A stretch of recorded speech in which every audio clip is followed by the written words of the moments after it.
Hello students, this is CGS sir. आज के video में हम लोग बोरॉन फैमिली से रिलेटेड कुछ प्रॉब्लम सॉल्व करेंगे। अभी एक माइंड मैप ऑलरेडी आप देख चुके हैं बोरॉन फैमिली का, उसको अच्छे से स्टडी कर लो so you can do these problems easily, ठीक है। और मैं कुछ सब्जेक्टिव प्रॉब्लम्स लेके आ रहा हूँ so that one problem can cover so many questions. अगर अपन ऑब्जेक्टिव करेंगे तो एक एक कर पाएंगे, तो मैंने कुछ ऐसा प्लान किया है कि ऐसी प्रॉब्लम कराऊं कि एक ही प्रॉब्लम में बहुत से क्वेश्चन कवर हो जाए। तो लेट्स स्टार्ट। देखो क्वेश्चन नंबर 1 में कराने जा रहा हूँ। क्वेश्चन नंबर 1 में कहा गया a mineral A is boiled with sodium carbonate solution and a wide PPT is formed. एक मिनरल ए दिया गया है। अब देखो यहीं से हिंट मिल गई अपने को, और उसको सोडियम कार्बोनेट के साथ बॉयल कर दिया गया है। It is boiled with sodium carbonate, और एक पीपीटी बना दिया गया है, इसको अपन बी मान लेते। इतने सब फर्स्ट पॉइंट में ये बोला गया।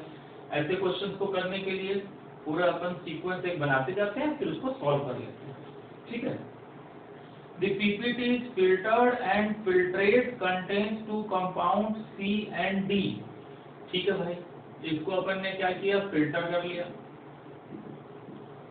और अब फिल्टर करोगे तो ये पीपीटी बी तो अलग हो जाएगा।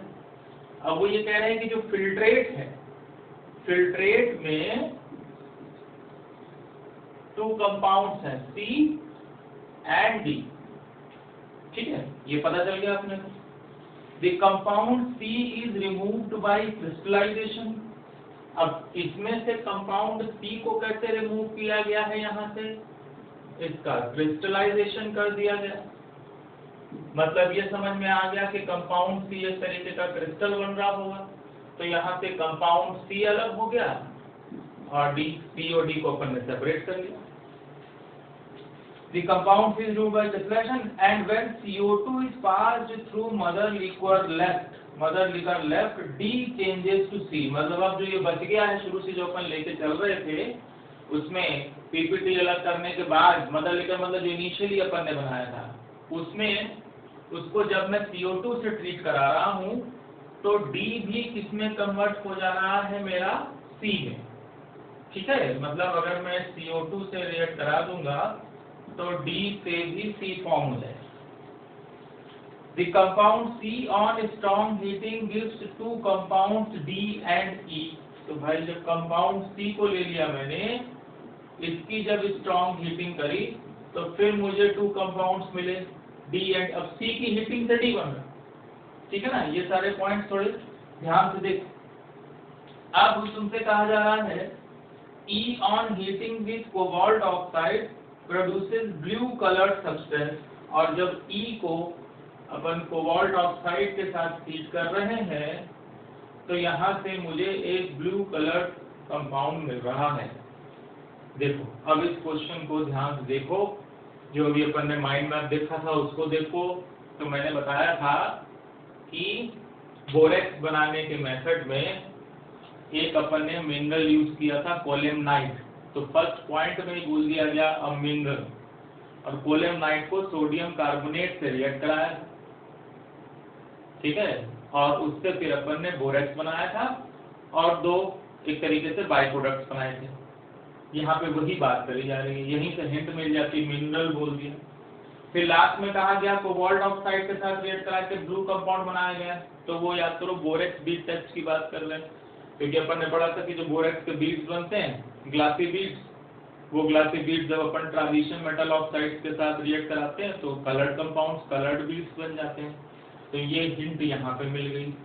मतलब E जो कंपाउंड है वो मेरा बोरेक्स बीड टेस्ट वाला कंपाउंड हो गया। E बेसिकली B2O3 होना चाहिए। तो ये पता चल गया कि बोरॉन फैमिली में B2O3 तक यहाँ आप पहुँच गए हैं, E तक। तो अब इस क्वेश्चन को सॉल्व करने की कोशिश करेंगे आप कैसे। सबसे पहले तो वही हो गया क्या कि A क्या बन गया मेरा, अगर मैं इसके सॉल्यूशन की बात करूं तो A क्या बन गया मेरा, कोलेमनाइट। कोलेमनाइट का फॉर्मूला याद है सबको, उसमें देखो माइंड मैप में पढ़ाया था Ca2 B6O11, और उसमें सोडियम कार्बोनेट ऐड कर दिया गया इन दोनों को बॉयल कर दिया गया है और इससे क्या फॉर्म किया जा रहा है, PPTB। तो अब इससे PPT किस चीज का मिल जाएगा भाई, कैल्शियम है और यहाँ कार्बोनेट है, तो एक तो कैल्शियम कार्बोनेट मिल गया जो कि सॉल्युबल नहीं होता ज्यादा, तो यही PPT के फॉर्म में मिल गया। और क्या मिला मुझे, इसमें कहा गया जब इसको फिल्टर किया गया तो C और D मिल रहा है, यानी इसके साथ मुझे दो चीजें और मिलनी चाहिए। तो दो चीजें मुझे और कौन सी मिल सकती हैं, सोचो ना।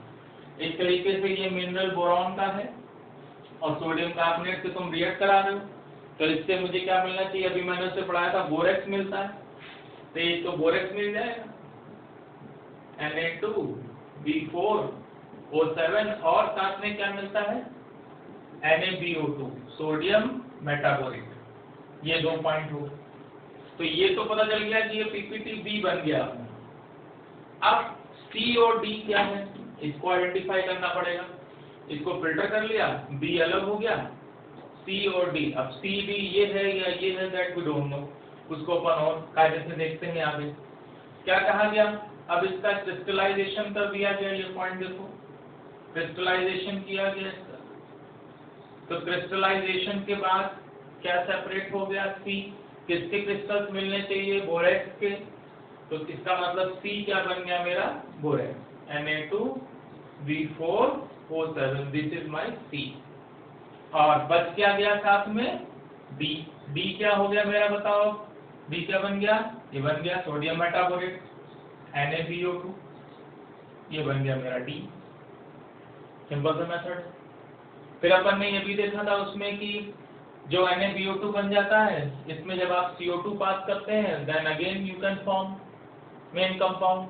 तो वही कहा गया है कि अगर D में CO2 पास कर दी गई तो फिर से C बन जाएगा, जो मैंने अभी मुझे बताया था कि the compound C is removed by crystallization and when CO2 is passed through mother liquor left, जो मदर लिकर बच रहा है, D changes to C, तो उसमें क्या हो रहा है, अपना D भी किसमें चेंज हो जा रहा है, C में। क्लियर हुआ।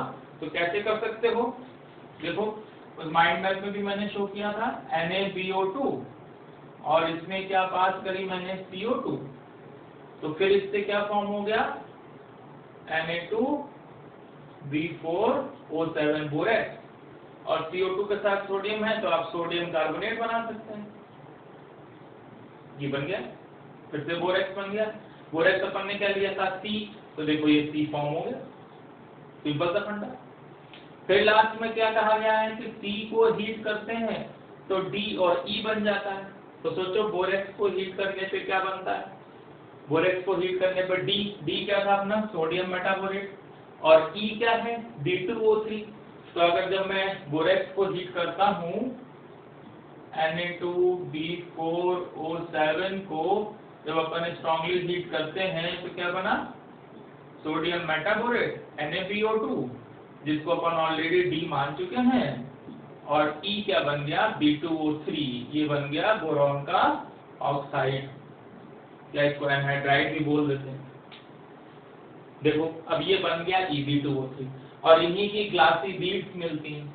उन्हीं ग्लासी बीड्स में जब अपन ट्रांजिशन मेटल का कोई ऑक्साइड, फॉर एग्जांपल मैंने कॉपर ऑक्साइड बताया भी था, कॉपर ऑक्साइड, कोबाल्ट ऑक्साइड, निकल के, तो इनसे कलर्ड कंपाउंड मिलते हैं। तो इन्होंने कहा कि ब्लू कोबाल्ट ऑक्साइड के साथ मिल रहा है, मतलब वो आगे ये बोल रहे हैं कि B2O3 में जब अपन ने COO ऐड किया तो उससे अपने को ब्लू कलर्ड कंपाउंड मिला, केवल इनका एडिशन कंपाउंड बना देना है बस, B2O3.COO। सपोज यहाँ पे अगर ऐसे मैं कह देता कि कॉपर ऑक्साइड है उसके साथ भी ब्लू होता तो फॉर्मूला लिखते B2O3.CuO, या उसको ऐसे लिख सकते थे, कैसे लिख सकते हैं B2O3.CuO को, यहीं पे लिख के दिखा दे रहा हूँ B2O3.CuO, कॉपर ऑक्साइड ले लिया उन्होंने, कोबाल्ट ऑक्साइड के साथ दिखाया था, कंपाउंड ऐसे ही बना है। आप ऐसे ले लेते हैं Cu and BO2 whole twice, एक ही बात है।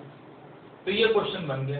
तो ऐसे क्वेश्चन में थोड़ी सी हिंट आपको आइडिया हिंट लेनी पड़ेगी कि इस क्वेश्चन को कैसे करना है। हिंट ये है, how you can do, hint ये है अपने पास कि पहले मिनरल बोल दिया गया है, ठीक है, तो मिनरल से ही अपन ने स्टार्ट कर लिया, फिर पीपीटी की बात करी गई, फिर फिल्ट्रेट किया गया, फिर लास्ट में यहाँ पे हिंट मिल गई जब कहा गया E को कोबाल्ट ऑक्साइड, मैंने कॉपर ऑक्साइड लिख दिया है, उन्होंने कोबाल्ट ऑक्साइड की बात करी है, वो भी ले सकते हैं। उसके साथ ब्लू कलर का कंपाउंड बन रहा है, ब्लू बीड्स बनती हैं, तो मतलब ये बोरेक्स बीड टेस्ट की बात हो गई। अगर बोरेक्स बीड टेस्ट की बात कर रहे हैं तो ऑब्वियसली ई यहाँ पे B2O3 होगा। तो अपन एक पूरा मैप ऐसे करके बना लेंगे।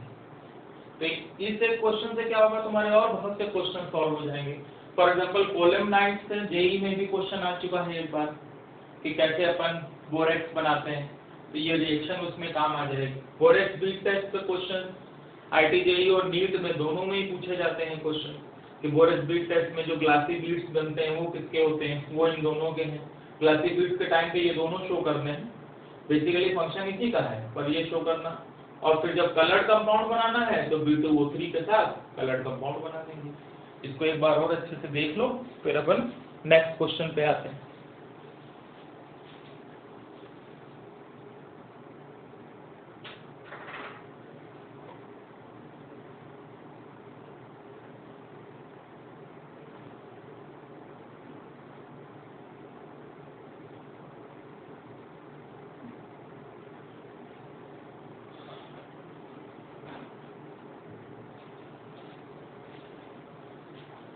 देख लिया?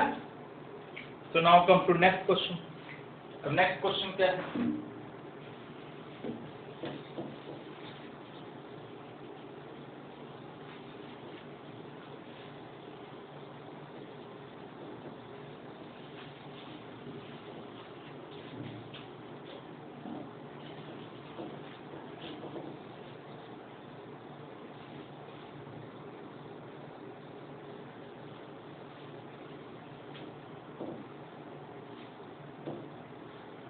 अब देखो नेक्स्ट क्वेश्चन में क्या कहा गया, उसमें कहा गया है अपने से question number 2, certain salt X gives following test. ठीक है, तो भाई एक सॉल्ट की बात करी जा रही है एक्स, और तुमसे कहा गया कुछ टेस्ट दे रहा है। तो देखते हैं नंबर 1 किस टेस्ट की बात करी गई, it's aqueous solution is alkaline to litmus. Very good, इसका एक्वस सॉल्यूशन अल्कलाइन है, इज अल्कलाइन टू लिटमस, मतलब इसका एक्वस सॉल्यूशन अल्कलाइन है। अल्कलाइन बोलने का मतलब क्या हो गया, मतलब जो सॉल्ट है जब उसको वाटर में ऐड कर रहा हूं तो जो सॉल्यूशन बन रहा है उसका नेचर अल्कलाइन है। यहीं से पता चल गया सॉल्ट कैसा है। ठीक है, On strongly heating it swells up to give glassy bead।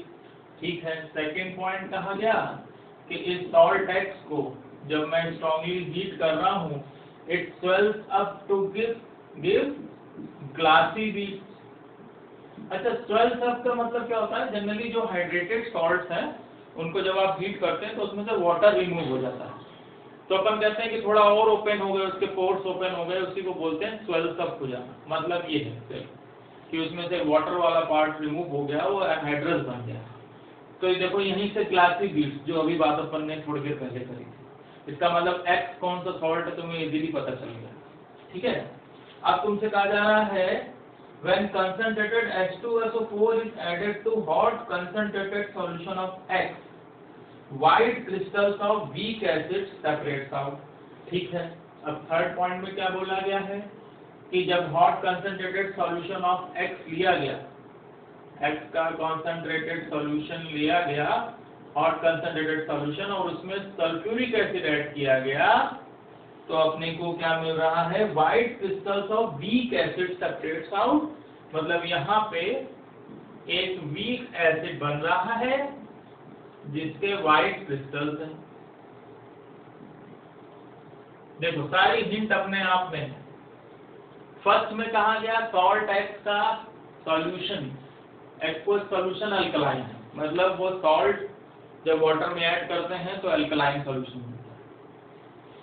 Third point में कहा गया कि एक्स को जब किसी स्ट्रॉन्ग एसिड से रिएक्ट कर रहा हूं तो वीक एसिड मिल रहा है, तो इसका मतलब ये सॉल्ट किस चीज का हुआ, ये सॉल्ट बन गया, this is salt of weak acid and strong base, क्योंकि जब सॉल्ट को स्ट्रॉन्ग एसिड से रिएक्ट कर रहा हूं तो वीक एसिड बन रहा है। तो स्ट्रॉन्ग एसिड किस सॉल्ट को डिस्प्लेस कर सकता है, अपने से वीक एसिड के सॉल्ट को, तो उसको डिस्प्लेस करके उसमें वीक एसिड फिर से बना दिया, ये बन गया, एक पॉइंट क्लियर हुआ। सॉल्ट का सॉल्यूशन अल्कलाइन है, मतलब सॉल्ट को मैंने वाटर में, अब किसी सॉल्ट को अगर वाटर में ऐड कर रहे हो और अगर उसकी हाइड्रोलिसिस हो रही है तो फिर से एसिड बेस बनेगा, और सॉल्यूशन कैसा बन रहा है, अल्कलाइन, मतलब जो बेस बन रहा है वो स्ट्रॉन्ग है, क्योंकि उसने ये बता दिया ऑलरेडी कि यहाँ पे स्ट्रॉन्ग एसिड से रिएक्ट करने पे वीक एसिड बन रहा है, मतलब वो सॉल्ट हो गया, salt of weak acid and strong base, solution alkaline. तो अब तुम्हारे सामने सिंपल था क्वेश्चन बन गया है, सोच लो जल्दी से क्या हो सकता है। X को कह रहे हैं हीट करने पे ग्लासी बीड्स बन रहे हैं, तो X gives glassy beads upon strong heating, तो X क्या हो गया, बोरेक्स। सिंपल सा फंडा हो गया मेरे पास, ये क्या बन गया, Na2B4O7। ये किस तरीके का सॉल्ट हो गया, इस तरीके से V, इससे क्या मिल सकता है, वीक एसिड, इस पार्ट से क्या मिलेगा, स्ट्रॉन्ग बेस, बस समझ में आ गया। अब अपन इसकी हाइड्रेटेड फॉर्म ले लेते हैं 10H2O, क्योंकि वो कह रहे हैं हीटिंग पे इट स्वेल्स अप, मींस सबसे पहले तो वाटर रिमूव हो गया और क्या बना अपने पास, Na2B4O7। ये मैं इसके सॉल्यूशन की बात कर रहा हूँ, ठीक है। और फिर Na2B4O7 को और स्ट्रांगली हीट किया, तो अभी अपन ने बात करी थी, क्या बना था, sodium metaborate NaBO2 plus B2। बाकी तो सिर्फ बैलेंसिंग का खेल है, तुम जानते हो मैं बार बार कहता हूँ बैलेंसिंग इजीली कर सकते हो, मेन रिएक्शन सीखो। ये बन गया, और इसी के लिए मैंने बोला था अभी थोड़ी देर पहले, क्या बन जाती है, ग्लासी बीड्स, बन गया क्वेश्चन। बस अब देखो चेक कर सकते हो, ये सॉल्ट अगर है तो इसका एक्वस सॉल्यूशन अल्कलाइन होगा कि नहीं होगा। Na2B4O7 का अगर मैं एक्वस सॉल्यूशन बनाता हूं तो मुझे क्या मिलेगा, salt of weak acid, strong base है, तो इससे फिर से वही मिल जाएगा NaOH और H3BO3। NaOH स्ट्रॉन्ग बेस है तो मीडियम कैसा होगा, अल्कलाइन। फिर अगर इसको मैं स्ट्रॉन्ग एसिड से रिएक्ट करा दूं, strong acid can displace salt of weak acid, तो इसको डिस्प्लेस करेगा और फिर वही वीक एसिड बना देगा और सोडियम और सल्फेट का सॉल्ट बन जाएगा, तो वीक एसिड बन गया कौन सा, H3BO3। इस तरीके से ऐसे क्वेश्चंस को आइडेंटिफाई कर सकते हो, ठीक है। तो ये हो गया अपना क्वेश्चन नंबर 2। अब मैं बात कर रहा हूँ क्वेश्चन नंबर 3। इसमें कहा गया compound X on reduction with lithium aluminium hydride gives lithium aluminium hydride gives a hydride Y, ठीक है। एक कंपाउंड X है, इसका रिडक्शन कर दिया गया है लिथियम एल्यूमिनियम हाइड्राइड से LiAlH4 से, और साफ साफ बोल दे रहे रिडक्शन, तो हिंट अपने आप ही मिल गई, मतलब LiAlH4 रिड्यूसिंग एजेंट की तरह यूज हो रहा है। वैसे भी लिथियम एल्यूमिनियम हाइड्राइड बोल रहा हूँ, hydride ion provider, H- ion, जो H- आयन दे सकता है किसी को, उसको रिड्यूस कर देगा, ठीक है। तो ये अच्छा reducing agent. Gives a hydride Y, मतलब यहाँ Y बन गया, और Y भी हाइड्राइड है, मतलब इसमें H है, ये पता चलेगा। कंटेनिंग 21.72% हाइड्रोजन, इस हाइड्राइड में कहा गया है that it has 21.72% हाइड्रोजन। ये तो बाद में जब फॉर्मूला मिल जाए तो चेक करने के लिए है। Along with other products, मतलब Y के साथ मुझे कुछ और प्रोडक्ट्स मिल रहे हैं। देखो क्वेश्चन को इस तरीके से लिखते जाते हैं, Y reacts with air explosively resulting in B2O3। तो एक सिंपल सी हिंट कि Y एक ऐसा हाइड्राइड होगा जो एयर में एक्सप्लोसिवली रिएक्ट करता है, हो सकता है कि बहुत हाईली एक्सोथर्मिक रिएक्शन दे, तभी एक्सप्लोसिव बोल रहे हैं। तो अब एक हिंट अपने को और मिल गई कि Y को अगर मैं एयर में रख दूं तो ऑक्सीजन, एयर जब बोलते हैं मेनली अपन ऑक्सीजन से रिएक्ट करते हैं, तो उससे एक एक्सप्लोसिव कंपाउंड बन रहा है, रिजल्टिंग इन एक्सप्लोसिवली रिएक्ट कर रहा है, और क्या फॉर्म हो रहा है, B2O3, मतलब इससे क्या बन गया अपने को, B2O3। तो ऑब्वियसली है Y किसका हाइड्राइड बन गया, बोरॉन का, क्योंकि ऑक्सीजन से रिएक्ट करके वो बोरॉन ऑक्साइड बना रहा है, सिंपल सा फंडा। तो Y is hydride of boron. Boron के हाइड्राइड में क्या ले सकते हैं, देखो सॉल्यूशन कैसे करना है। Y पता चल गया, it is hydride of boron. Boron का हाइड्राइड कौन सा है, BH3, या इसकी डाइमरिक फॉर्म लिखते हैं अपन कौन सी, B2H6। देखो पता चल गया कि डाइमरिक फॉर्म B2H6, तो Y क्या होना चाहिए, B2H6। अब तुमसे कहा गया है X को रिड्यूस करके Y बनाया गया है, तो अपने माइंड मैप में देखो मैंने बताया था किसको रिड्यूस करके Y बनाया गया, मतलब X क्या होगा मेरा, X होगा बोरॉन का हैलाइड। सपोज मैंने BH3 ले लिया और उसको मैंने AlH4 से रिड्यूस कराया, इसमें से हैलोजन गई और H आ गया, तो क्या बन गया ये B2H6। along with other products, तो अदर प्रोडक्ट्स में क्या फॉर्म हो जाएगा भाई, वही Li के साथ X, LiX plus AlH3। Suppose ये मैंने Cl3 ले लिया है तो B2H6 plus LiCl plus AlCl3, अगर यहाँ पे मैंने BCl3 लिया होता तो ये मिल गया मुझे B2H6, ये बन गया मेरा भाई। अब आपसे कहा जा रहा है कि ये Y जब ऑक्सीजन से रिएक्ट करता है, एक्सप्लोसिवली रिएक्ट करके क्या फॉर्म करता है, B2O3, तो भाई B2H6 की जब ऑक्सीजन से रिएक्शन कराओगे you will get B2O3। Simple सा फंडा है, हाइड्राइड की ऑक्सीजन से रिएक्शन कराओगे ऑक्साइड प्लस क्या फॉर्म हो जाएगा, वाटर। देखो बन गया क्वेश्चन। तो वो जो हमको माइंड मैप दिया है उसको अच्छे से स्टडी करो, ये सारे क्वेश्चंस बन जाएंगे और इन्हीं पे फिर ऑब्जेक्टिव क्वेश्चंस बन जाते हैं। कुछ प्रॉपर्टीज लिख दी, उसमें से अपने को फाइंड करना पड़ता है which is right and wrong, तो बहुत इजी है, ठीक है। तो ये बात हो गई क्वेश्चन नंबर 2 and 3। जब तक मैं 2 रब कर रहा हूं आप 3 को और देख सकते हैं।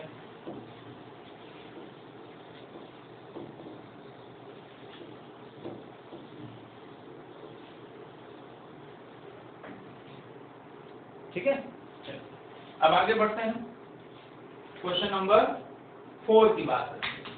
क्वेश्चन नंबर 4 में क्या कहा गया, इसमें an inorganic Lewis acid X, मतलब एक X है और जो कि एक inorganic Lewis acid, Lewis acid का इलेक्ट्रॉन एक्सेप्टर, ठीक है, या तो उनमें कोई वैकेंट ऑर्बिटल होना चाहिए, ठीक है, वैकेंट डी ऑर्बिटल हो या उसकी ऑक्टेट ना कंप्लीट हुई हो। शोज फॉलोइंग प्रॉपर्टीज, क्या है property, first it fumes in moist air, तो फर्स्ट पॉइंट दिया गया that it fumes in moist air, first point. Second, the intensity of fumes increases when rod dipped in NH4OH is brought near to it। वही कह रहे हैं कि ये moist air में फ्यूम दे रहा है और जब मैं NH4OH से डिप रॉड इस पे लाऊंगा तो इन फ्यूम्स की इंटेंसिटी और बढ़ जाती है, इंटेंसिटी ऑफ फ्यूम्स इंक्रीजेस, और इंटेंसिफाई हो गया है।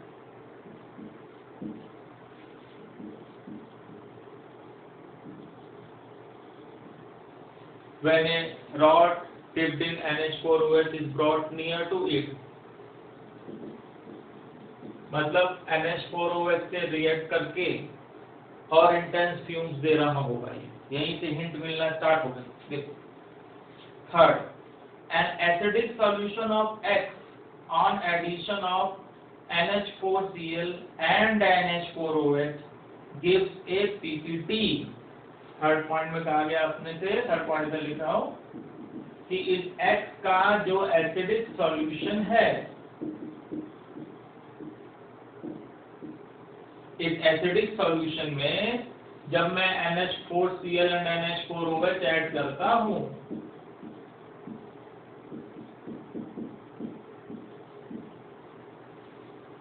गिव्स ए PPT, यहाँ पे एक मुझे PPT मिला which dissolves in NaOH, मतलब अगर इस PPT में मैं NaOH ऐड कर दूं तो ये डिसॉल्व हो जाता है,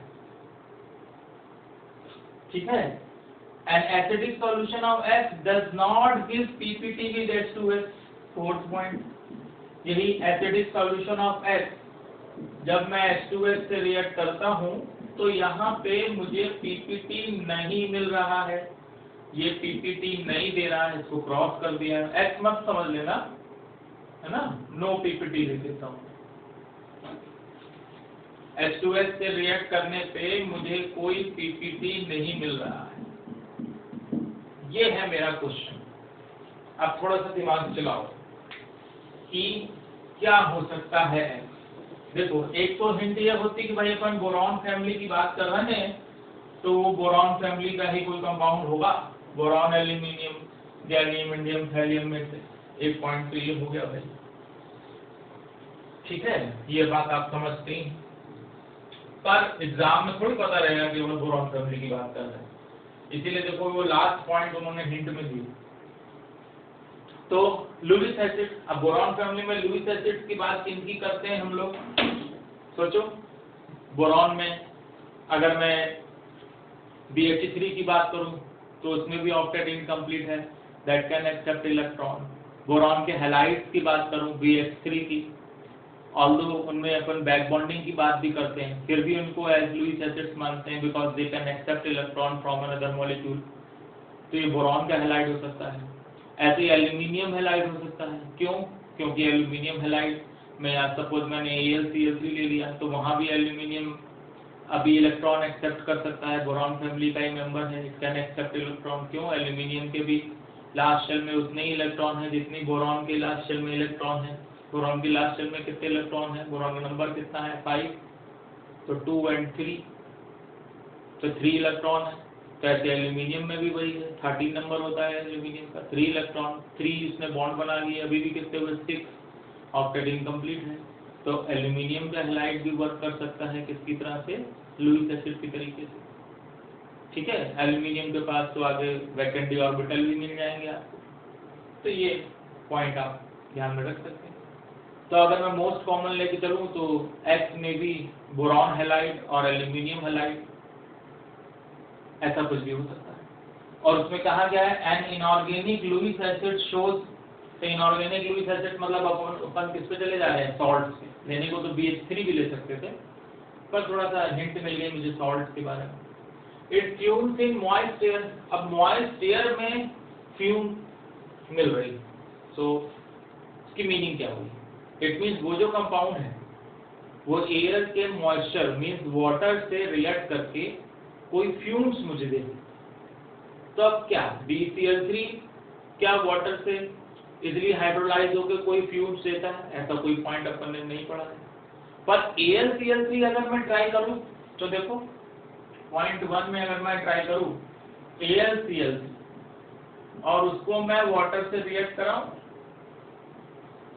तो AlCl3 से मुझे क्या मिल जाएगा? AlOH whole thrice and HCl बन गया ना। बैलेंस करने की बात है तो भाई ये तो रिएक्शन बहुत इजी है, आप इजी वे में इसको बैलेंस कर सकते हैं और ये हो गई। ठीक है, तो HCl और HCl मैंने पहले भी बताया था कि नेचुरल स्टेट HCl की क्या है? गैसियस। तो यहाँ पे इसकी फ्यूम्स मुझे मिल सकती है, तो एक हिंट मुझे ये मिली। नेक्स्ट हिंट देखो, ये जो फ्यूम्स है और इंटेंसिफाई हो रही हैं इन प्रेजेंस ऑफ NH4OH। तो भाई ये अपन पहले भी बात कर चुके हैं 2 बार 3 बार की NH4OH HCl से रिएक्ट करके क्या फॉर्म करता है? NH4Cl, और जिसकी वाइट फ्यूम्स मिलती हैं, तो वही बात करी जा रही है, इंटेंसिफाई हो गया, ये वाइट फ्यूम्स मिल गई। देखो मिला ना। तो ये पॉइंट यहाँ से थोड़ा सा और अपने आंसर को वेरीफाई कर रहा है इस तरीके। फिर acidic solution of X when it is treated with NH4Cl and NH4OH it gives PPT। तो AlCl3 का एक्वस मीडियम तो एसिडिक हो ही रहा है, HCl भी मिल रहा है, यहाँ AlOH होल थ्राइस मिल रहा है, AlH होल थ्राइस तो वैसे भी PPT के फॉर्म में आता है। पर अगर एसिडिक सॉल्यूशन में बात करें तो यहाँ पे स्ट्रॉन्ग एसिड बन ही रहा है। तो अगर मैं AlCl3 को NH4OH से रिएक्ट करा दूं तो फिर AlOH होल थ्राइस बन जाएगा PPT के फॉर्म में, और ये कोई बहुत स्ट्रॉन्ग बेस तो है नहीं। तो जब AlOH होल थ्राइस में स्ट्रॉन्ग बेस ऐड कर दूंगा तो ये उसमें डिसॉल्व हो जाएगा, जैसा अभी एसिड्स के साथ भी देखा था ना PPT में, पीपीटी है उसके स्ट्रॉन्ग एसिड में ऐड किया। वैसे यहाँ बेस के साथ देख रहा हूँ मैंने कि ये AlOH होल थ्राइस बना। कैसे? Acidic solution of X means AlCl3 का जो सॉल्यूशन है उसमें जब मैं NH4OH ऐड करूंगा तो AlOH होल थ्राइस बन जाएगा पीपीटी, ठीक है। और उसमें NaOH ऐड करूंगा तो वो इसमें क्या हो जाएगा, डिसॉल्व, क्योंकि मैंने अब क्या ऐड कर दिया है, स्ट्रॉन्ग बेस। तो अगर मैं इसकी रिएक्शन को देखूं तो सपोज मैंने लिखा AlCl3 और मैंने इसका एक्वस सॉल्यूशन ले लिया और उसमें मैंने क्या ऐड कर दिया, NH4OH and NH4Cl। NH4Cl NH4OH एक साथ लोगे तो ये एक तरीके का बफर बन जाएगा जो कि मीडियम को बहुत ज्यादा एसिडिक या बहुत ज्यादा बेसिक नहीं होने देगा, है ना। इसलिए रिएक्शन तो अपने को NH4OH के साथ ही करानी है। अब जरा तुम ध्यान से देखो कि अगर मैं ये रिएक्शन करा रहा हूँ तो क्या बन सकता है, सोचो जल्दी से। AlCl3 और अगर NH4OH की मैं रिएक्शन करा दूंगा तो क्या हो जाएगा, AlOH होल थ्राइस और क्या बन गया, NH4Cl, AlOH whole thrice PPT. और उसमें मैं NaOH ऐड करूंगा, स्ट्रॉन्ग बेस है, ये वीक बेस है, तो इसमें ये डिसॉल्व हो जाएगा। डिसॉल्व होके क्या बना सकता है, क्या बना सकता है, एल्यूमिनियम के ऑक्साइड, उसके हाइड्रोक्साइड का कौन सा करेक्टर, एम्फोटेरिक, तो वो भी बेस से भी रिएक्ट करके क्या फॉर्म कर देगा, सॉल्ट। तो एल्यूमिनियम का ऑक्साइड NaOH के साथ रिएक्ट करके कौन सा सॉल्ट बना सकता है, सोडियम मेटा एल्यूमिनेट NaAlO2।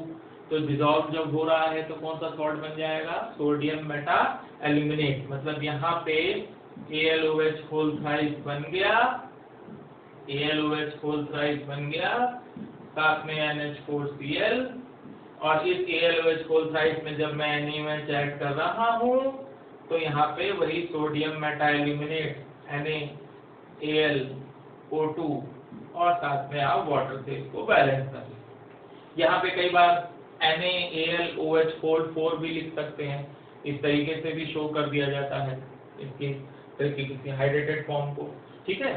तो ये क्वेश्चन देखो इस तरीके से बन गया। कहाँ से हिंट मिल जाती है क्वेश्चन में क्या करना है, यहीं पे ऑब्जेक्टिव क्वेश्चन बन जाते हैं तो वो क्वेश्चन अपने को करने रहते हैं। तो ये मैंने जो 4 क्वेश्चन बताए थोड़े लेंथी क्वेश्चन हैं, ये इसलिए बताए कि इनकी हेल्प से तुम्हें और बहुत कुछ करने को मिल जाएगा। इसमें 4th पॉइंट में देखो ये पॉइंट क्यों बोला गया, H2S से रिएक्ट करके कोई पीपीटी नहीं बना रहा। एक्चुअली अभी जब आगे पढ़ेंगे तो देखेंगे खास करके ट्रांजिशन मेटल्स के बहुत से कंपाउंड्स H2S के साथ अपने सल्फाइड का पीपीटी फॉर्म कर देते हैं। तो ये थोड़ा सा डिस्टिंग्विश करने के लिए दिया था कि आप इजीली आइडेंटिफाई कर लीजिए कि मुझे किसके हैलाइड की बात करनी है, ठीक है ना। अभी तो बोरॉन फैमिली पढ़ रहे हैं, अपन समझ लेंगे बोरॉन फैमिली की बात हो रही, फाइनली जब एग्जाम में आए तो थोड़ी पता है। तो बहुत से ट्रांजिशन मेटल के कंपाउंड्स H2S के साथ क्या करते हैं, अपने सल्फाइड का पीपीटी बनाते हैं, PPT in the form of sulphide. तो ये बोल रहे हैं कि नहीं बन रहा, इसका मतलब उन पे मुझे नहीं जाना है, डी ब्लॉक के एलिमेंट्स पे मुझे इधर ही कहीं रहना है। तो ये छोटी सी हिंट हो गई, ठीक है। तो ये हो गए अपने 4 क्वेश्चन। अब देखो मैं एक क्वेश्चन और कराने जा रहा हूँ, क्वेश्चन नंबर 5। क्वेश्चन नंबर 5 में अपने को कुछ कंपाउंड्स प्रिपेयर करने हैं, ठीक है। तो वो थोड़ा सा ध्यान देना है अपने को।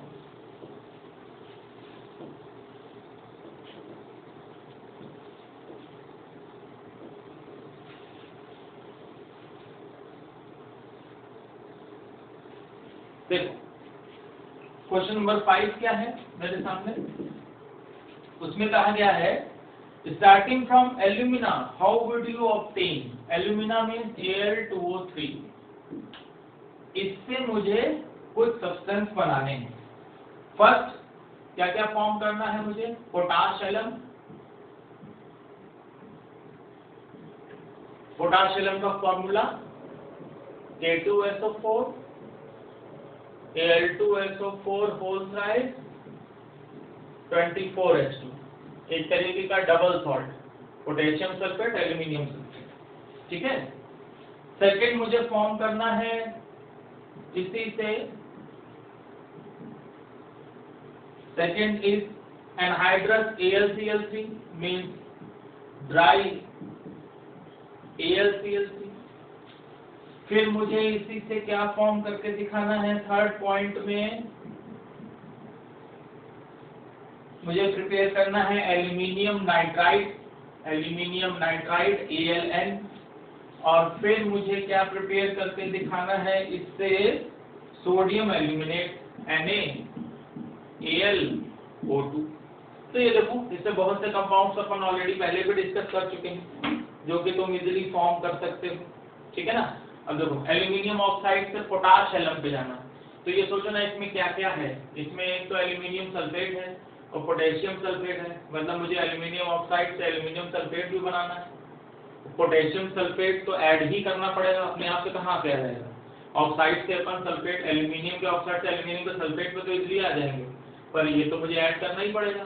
तो एक सिंपल सा फंडा यहीं पे हो गया।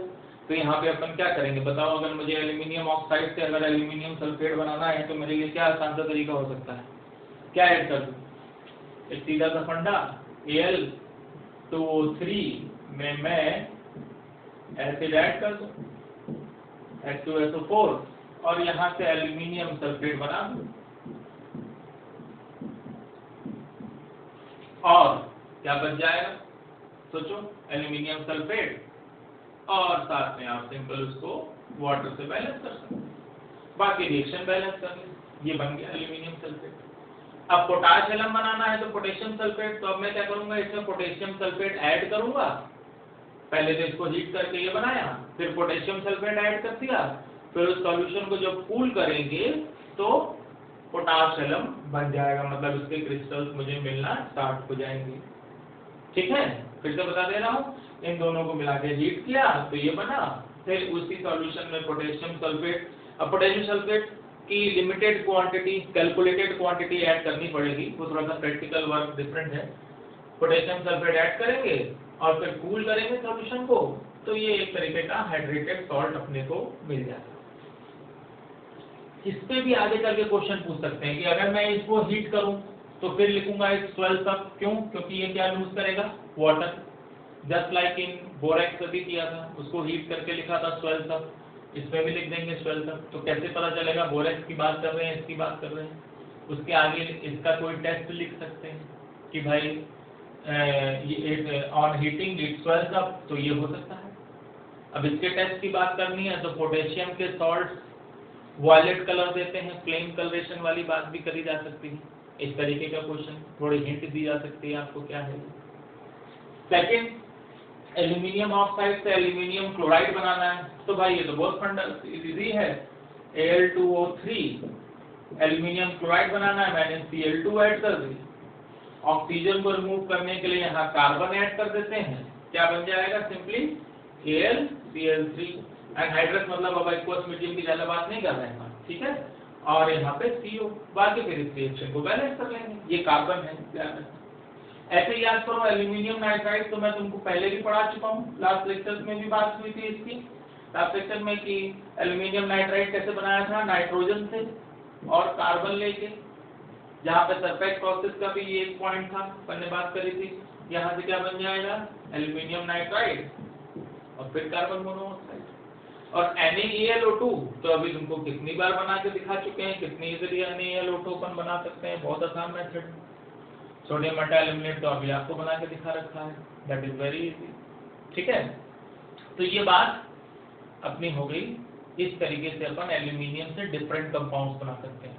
ऐसे ही तुमसे पूछा जा सकता है कि बोरेक्स से डिफरेंट कंपाउंड्स कैसे बना सकते हैं, बोरेक्स से मैं क्या क्या बना कर सकता हूँ हीट करके, बोरेक्स से मैं कौन कौन से एसिड्स बना सकता हूँ, उसके लिए वो जो माइंड मैप दिया था उसको ध्यान रखना, वो सारे क्वेश्चन यहाँ पे पूछे जा सकते हैं, ठीक है। इसके बाद कुछ क्वेश्चन एक्सप्लेन करने के लिए हैं, जो अब तुम पॉइंट नोट कर लो और इसके आंसर अपने आप फाइंड करो और मुझे एक्सप्लेनेशन भेजो, तो मुझे भी आइडिया लग जाएगा कि आप कितना इस टॉपिक को समझ पाए हैं, ठीक है। तो अब क्वेश्चन मैं बोल रहा हूँ, ध्यान से सुनना, अपने को एक्सप्लेन करने हैं कुछ रीजन, एक्सप्लेन फॉलोइंग रीजन, जिसमें क्वेश्चन नंबर 1 है, aluminium vessel can be used to store concentrated nitric acid. अपने को एक्सप्लेन करना है that aluminium vessel can be used to store concentrated nitric acid. मतलब एल्यूमिनियम वेसल में मैं कौन नाइट्रिक एसिड स्टोर कर सकता हूँ, ठीक है। इसका क्या रीजन हो सकता है, ये पॉइंट आपको ढूंढना है, ठीक है, ध्यान रखिएगा। Second, aluminium is frequently used to reduce oxides of some metals as chromium, manganese, iron etcetera. मतलब इसमें कहा जा रहा है कि क्रोमियम का ऑक्साइड या मैंगनीज का ऑक्साइड, ऐसे कुछ मेटल्स के ऑक्साइड को रिड्यूस करने के लिए एल्यूमिनियम को यूज किया जाता है। Aluminium is frequently used to reduce oxide of some metals like chromium, magnesium, chromium, manganese, iron. ये फिर थर्ड क्वेश्चन है, why boron does not form B+3 ion? Boron B+3 ion क्यों फॉर्म नहीं करता है, ये पॉइंट हो गया। फोर्थ है, AlF3 is ionic while AlCl3 is covalent. AlF3 आयनिक है, AlCl3 कोवलेंट है, इसका रीजन देना है अपने को। फिफ्थ क्वेश्चन है, in the electrolytic manufacture of alumina carbon anodes are consumed. मतलब जब एल्यूमिनियम जब अपन बनाते हैं एल्यूमिना की इलेक्ट्रोलिसिस करके एल्यूमिना Al2O3 की इलेक्ट्रोलिसिस करेंगे तो एल्यूमिनियम ऑब्टेन कर सकते हैं। उसमें कहा जा रहा है कि कार्बन के एनोड कंज्यूम होते हैं, मतलब जब अपन कार्बन एनोड बनाते हैं तो वो कार्बन एनोड कुछ कम हो जाता है, कंज्यूम हो जाता है, मतलब वो भी किसी चीज से रिएक्ट करके कार्बन एनोड धीरे धीरे डिके हो रहा होगा, कुछ नया कंपाउंड बना रहा होगा तो एनोड का अमाउंट कम हो रहा होगा, ये क्वेश्चन। फिर सिक्स्थ है, cryolite is added to alumina during electrolysis of Al2O3। मतलब जब Al2O3 की इलेक्ट्रोलिसिस करते हैं तो क्रायोलाइट क्यों ऐड करते हैं? क्रायोलाइट होता है Na3AlF6। ये क्वेश्चन लास्ट के, ये जो दो क्वेश्चन है ये तो अपने को क्लास 12th में फिर से जब इलेक्ट्रोकेमिस्ट्री पढ़ेंगे फिर देखने को मिलेंगे, पर फर्स्ट 4 क्वेश्चन तो आप ऑलरेडी अभी इजीली कर सकते हैं। एक एक बार मैं हिंट कर दे रहा हूँ, जल्दी से सुन लो। First, aluminium vessel can be used to store कॉम्प नाइट्रिक एसिड। इसका मतलब ये हो गया कि जब मैं कह रहा हूँ कि नाइट्रिक एसिड को एल्यूमिनियम वेसल में मैं स्टोर कर सकता हूँ, इट मींस इन दोनों के बीच में कोई खास रिएक्शन नहीं होने वाली, ठीक है, ध्यान रखना। अब इसको और एक्सप्लेन तुम करोगे। Second, aluminium is frequently used to reduce oxides of some metals. मतलब एल्यूमिनियम की एफिनिटी ऑक्सीजन के लिए बहुत ज्यादा होगी, जो कि ये इन मेटल से ऑक्सीजन को खींच लेगा और मेटल्स को रिड्यूस कर देगा। Third, why boron does not form B+3 ion. तो तुम्हें देखना होगा B+3 तक जाने के लिए आयनाइजेशन पोटेंशियल की वैल्यूज देखो, अगर बहुत ज्यादा है तो B+3 तक नहीं पहुंच पाएंगे। अब इसको डिटेल में आपको एक्सप्लेन करना है। AlF3 is ionic, AlCl3 is covalent, इसके लिए थोड़ा सा फजान रूल पढ़ना, फिर इसको एक्सप्लेन करना। और लास्ट 2 क्वेश्चन जो है वो इलेक्ट्रोलिटिक मेथड पे है, तो वो इलेक्ट्रोलिसिस एक जनरल ट्रेंड आपने पढ़ रखा है, उसको आप पढ़ के बताएंगे। तो ये आज का होमवर्क भी मान सकते हो, ठीक है। इसको मुझे व्हाट्सएप पे भेजना, फिर मैं इसके एक्सप्लेनेशन भेजूंगा। लास्ट टाइम पे जो होमवर्क दिया था उसके एक्सप्लेनेशन आपने बहुत से स्टूडेंट्स ने अच्छा रिस्पांस दिया, बहुतों के आंसर सही हैं, वेरी गुड फॉर दैट। और मैंने उसके करेक्शंस भी आपको व्हाट्सएप पे भेज दिए, ठीक है। तो आज यहाँ तक की बात कर रहे हैं। Thank you.